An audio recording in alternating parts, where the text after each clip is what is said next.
I wonder if you'd comment on what you take the nature, perhaps the psychological aspects, the phenomenology of suffering to be. What is suffering? Well, that's a good question. So often, unreflectively, we think suffering is a matter of pain. If you have pain, you're suffering, and if you don't have any pain, you're not suffering. But that's a kind of a limited way to think about suffering, for sure. There's a lot of bad things that happen to people that don't have pain in them, and there are even some things that have pain in them that don't really count as suffering. So there are women who strongly prefer what we call natural childbirth, which is childbirth without anesthetic, and they suffer, for sure they do. But even after having tried it once, there are women who will want to do it again because something about that pain doesn't seem to them to be aversive, but seems to them to be ingredient in something that they prize and value.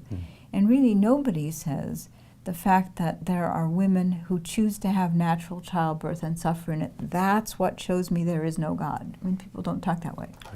So what this shows you is that pain is not necessary or sufficient for suffering. So another way to think about suffering, and it's an age-old way that is very wise, is to see suffering as a function of what we care about. We care about our own flourishing as the human beings that we are, and the things that get in the way of that flourishing, those are the things that cause us suffering. If you know that something about the oppressive society in which you've lived makes it impossible for you to give your child an education of any kind, you will suffer on behalf of your child because education is part of what goes into human flourishing. So there are all those things that make human beings the best they can be, and when a person is deprived of some of those, she suffers. But on top of that, there are the things that have value for us just because we set our hearts on them. So based on our desires. Yeah, these are things we care about, not because in themselves they are intrinsically valuable. On the contrary, they have value for us because we set our hearts on them.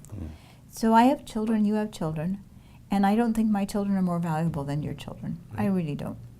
But I love my children way more than I love yours. Yeah.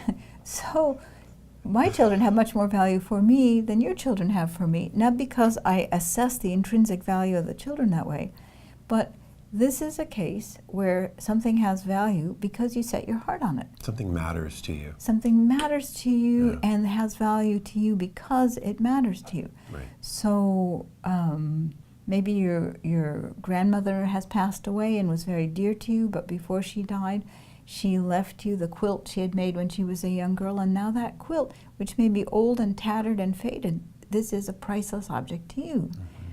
So we have things we set our hearts on, and when we lose those or we fail to get those, then we suffer too. So one way or another, it's what we care about that makes suffering. And therefore, the question is really something like this. If there is an all-powerful, all-knowing, all-good, perfectly loving God, why wouldn't He want you to have what is good for you and what you care about? That's how you would feel toward your own child. Why wouldn't the deity think that about his children?